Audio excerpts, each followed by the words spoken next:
তার তার পক্ষে যেটা লিগ্যাল হয়েছে, সে বিয়ে করেছে, এই কথাটা অ্যানাউন্স করার পর থেকে সে আমাকে শত্রুর চোখে দেখে এবং সে বিভিন্নভাবে বলেছে যে তুই লায়লাকে ছেড়ে আমার কাছে আয়, তুই আমার ফ্রেন্ড, আমার মতো আমার হয়ে থাকবি। আমি বলছি যে ফ্রেন্ড যদি অন্যায় করে সেটার প্রতিবাদ আমি করব, তুমি লায়লার সাথে যেটা করেছো এটা অন্যায় করেছো, এটা আমি সোশ্যাল মিডিয়া না পুরো বিশ্বের সামনে বলতে পারবো, কারণ আমি নিজে দেখছি যে তুমি হাজবেন্ড ওয়াইফের মতো থাকছো। পরবর্তীতে তোমরা বলছো যে লায়লা তোমার বোন হয় এবং প্রিন্স মামুনের মাও বলছে যে লায়লা তার হচ্ছে বোন হয়। বোনকে সে আমার সামনে লিপকিস করে কিভাবে? একজন বোনকে তো কেউ লিপকিস করে না, এটা আমি আগেও বলেছি।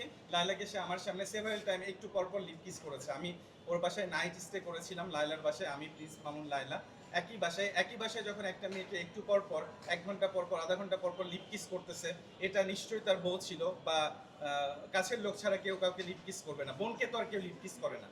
আমি এই কথাটা যখন থেকে সোশ্যাল মিডিয়াতে বলেছি তখন থেকে আমি প্রিন্স মামুনের শত্রু, আর তখন থেকে প্রিন্স মামুন বিভিন্নভাবে আমাকে হত্যা করার অপচেষ্টা চালিয়েছে এবং সেটা আজকে কোর্টের বারান্দায় সে আমাকে চাকুতে স্টেপ করছে অ্যান্ড সে যাওয়ার সময় আমাকে হুমকি দিয়ে গেছে, তোকে নেক্সট স্টেপও করবো, তোকে আমি মেরে ফেলবো।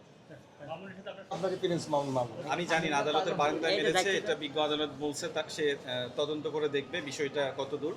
সে অস্বীকার করতেছে, বাট চোর তো কখনো চুরি করে স্বীকার করবে না, এটাই স্বাভাবিক। সে মেরেছে অ্যান্ড হচ্ছে সে আমাকে স্টেপ করেছে। আমার 4টা সেলাই আপনারা দেখতেই পাচ্ছেন, আমি ঢাকা মেডিকেল থেকে সেলাইও করে আসছি, এখন আমার শরীরে ব্লাড আছে। সো একটা মানুষ, ও যেটা বলছে যে আমি ওয়ালের সাথে একা একই ধাক্কা খেয়েছি, সে আমাকে নিজে গলা ধরে টেনে, শার্ট ধরে টেনে কোর্টের বারান্দা থেকে ফেলে দিতে লাগছে এবং সে আমাকে স্টেপ করছে।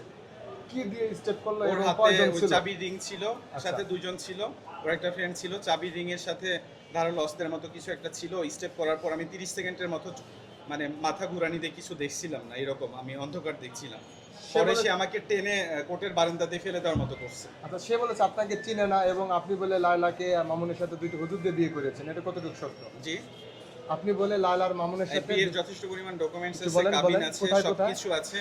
এই বিষয়ে আমি বলেছি এর আগেও, এই বিষয়ে আপাতত স্কিপ না, করছি। আমরা তো জানি না ভাই, আমাদের তো বলবেন কোন জায়গায় বিয়েটা পড়াইছেন আপনি হুজুর দিয়ে। আমি এগুলো সব বলেছি, আপনারা নিউজ দেখে এটা ঠিক করে নিন। আমি এর আগের ইন্টারভিউগুলোতে বলেছি যে বিয়ে হয়েছে।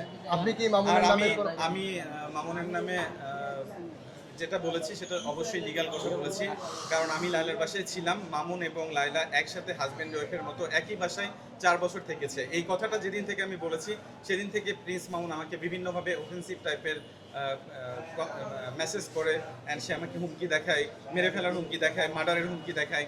এতদিন সে করে নাই কিছু, বাট এই আজকে সে আমাকে ডিরেক্ট কোর্টের বারান্দায়, কোর্ট চলাকালীন অবস্থায় সে আমাকে স্টেপ করেছে। মামুনের নামে কোনো মামলা চিন্তা ভাবনা করেছেন কিনা? এটা বিজ্ঞ আদালত বলেছে উনি তদন্ত করে দেখবে, তারপর আমার পার্সোনাল ভাবে আমি যেটা করতে পারি আমি সেটা করব।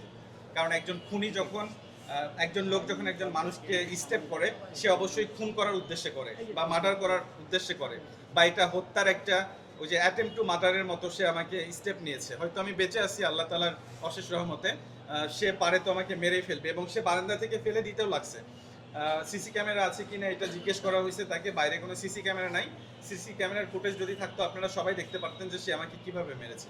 এবং সে আমার বিরুদ্ধে যে এলিগেশনগুলো দিচ্ছে এগুলো সম্পূর্ণ মিথ্যে, যে আমি তাকে কথা বলেছি বা আমি তার বাবা মা নিয়ে বকা দিয়েছি, এরকম কোনো কিছুই না। আমি জাস্ট এখানে দাঁড়াইছিলাম, এখান থেকে সে আমাকে জোর করে ঘাড়ের উপর হাত দিয়ে বলছে লিখন ভাই কেমন আছেন চলেন, জাস্ট এভাবে টেনে নিয়ে যেতে লাগছে। আমি যখন যাই নাই তখন আমার শার্ট ধরে সে টেনে, তার বন্ধু আমাকে পিছ থেকে ধাক্কা মারতেছিল অ্যান্ড সে প্রত্যক্ষদর্শী আরও কয়েকজন আছে, তাদের নাম আমি পরবর্তীতে বলবো। তারা দেখেছে অ্যান্ড তারা আদালতকে বলেছে তারা সাক্ষী দিবে। ধন্যবাদ। আমি